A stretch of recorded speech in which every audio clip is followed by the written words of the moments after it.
Olá, sejam todos muito bem-vindos e bem-vindas a mais uma reflexão sobre a Palavra de Deus aqui no canal do YouTube do Grupo de Reflexão Bíblica São Jerônimo. Hoje refletiremos o Evangelho que nos é proposto pela liturgia da 22ª semana do Tempo Comum, Ano Ímpar, que é o Evangelho segundo Lucas, capítulo 5, versículos de 33 a 39, como já está aparecendo aí na sua telinha. E vai ficar aí para você poder ir seguindo com a sua Bíblia.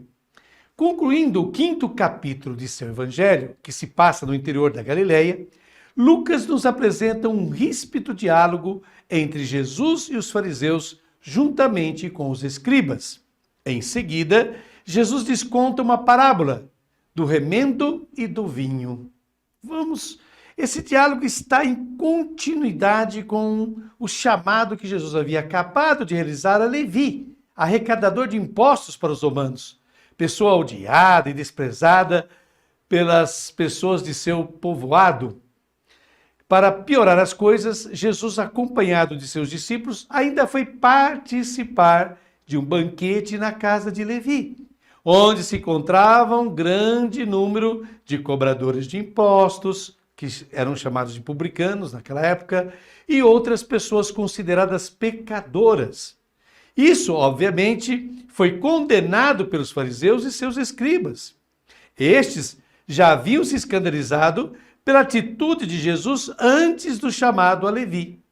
Afinal, Jesus, para curar um paralítico, primeiramente perdoa-lhe os pecados, algo inadmissível para um ser humano, segundo a visão dos fariseus e escribas. Portanto, uma atitude encarada como uma verdadeira blasfêmia, escândalo em grau superior. Antes dessa cura e perdão dos pecados, Jesus já havia se encontrado com um leproso e, ao curá-lo, tocou-lhe. Isso era expressamente proibido pelas leis e costumes judaicos. Se isso assustava e escandalizava as autoridades religiosas, na contramão, a sua fama entre o povo só aumentava, fazendo com que as multidões o buscassem sempre mais. No entanto, Jesus se retirava para lugares desertos e orava. Finalmente, no início do capítulo 5 de Lucas, temos a cena do chamado a Pedro e aos filhos de Zebedeu, Tiago e João, os quais são desafiados a passarem de pescadores de peixes a pescadores de homens. Tudo isso após obedecerem ao apelo de Jesus para lançarem as redes e pescarem, mas não sem antes relutarem a esse pedido, uma vez que já haviam tentado pegar peixes a noite toda sem êxito. Portanto, o Evangelho da liturgia de hoje, sexta-feira, é o culminar de várias ações de Jesus que contrariam o status quo, ou seja, o sistema cultural e religioso de seu tempo. E não para aí. Na sequência deste capítulo 5, no capítulo 6, do primeiro versículo até o versículo 11, há ainda duas cenas em que Jesus não segue a tradição do repouso em dia de sábado. Na primeira, seus discípulos arrancam espigas de trigo, as debulham e comem seus grãos, justamente em dia de sábado. E na segunda cena, no sábado seguinte, em uma sinagoga, Jesus cura um homem da mão seca. Adentremos ao nosso texto de hoje. Os fariseus e seus escribas disseram-lhe: os discípulos de João, bem como os dos fariseus, jejuam com frequência e fazem orações, mas os teus discípulos comem e bebem. Jesus então lhes disse: podeis obrigar os convidados do casamento a jejuar, enquanto o noivo está com eles? Dias virão, porém, em que o noivo lhes será tirado. Então, naqueles dias, jejuarão. Pois bem, Jesus se apresenta como o noivo e seus seguidores são os convidados do casamento. Portanto, exprimem a esperança que a presença dele traz a todos. Assim sendo, os pecadores são convidados a participar do reino de Deus, pois é tempo de festa, não de jejum, não de penitência. Jesus quer deixar claro que existem dois modelos de religião.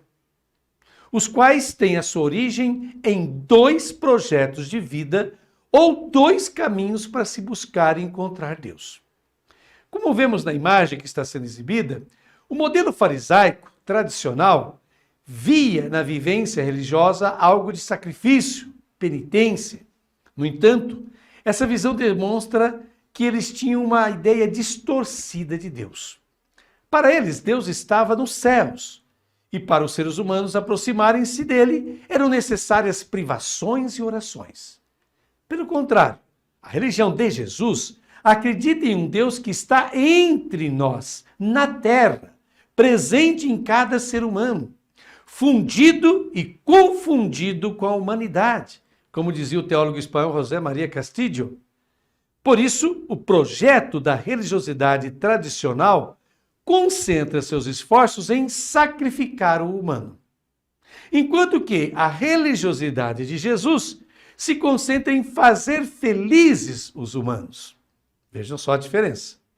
Alguém diante disso pode pensar que seja fácil e óbvio seguir a proposta de Jesus, aquela da felicidade em vez daquela da mortificação. Mas isso é um tremendo engano, porque a felicidade não se prega, não se impõe mediante leis, proibições e preceitos. A felicidade é contagiante. Quem é feliz espalha a sua felicidade, do mesmo modo que aquele que vive na amargura contagia o seu amargor por onde passa.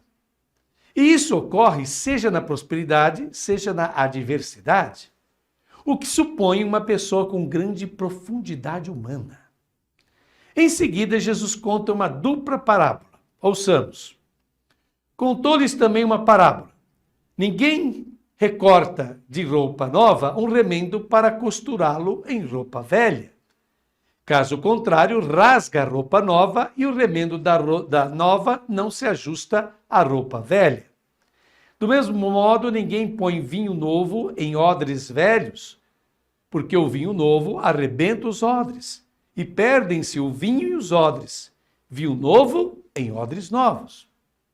Jesus deixa claro que a proposta de vida que ele traz é uma grande novidade. E, portanto, aquilo que é velho, antiquado, obsoleto, não conseguirá aceitar esses novos tempos que Jesus está trazendo. Muitos judeus convertidos ao cristianismo pensaram, no início, que seria possível conciliar o judaísmo tradicional, ou seja, o vinho velho, repleto de preceitos alimentares, comportamentais e rituais, com a proposta de Jesus, o vinho novo, pura inocência.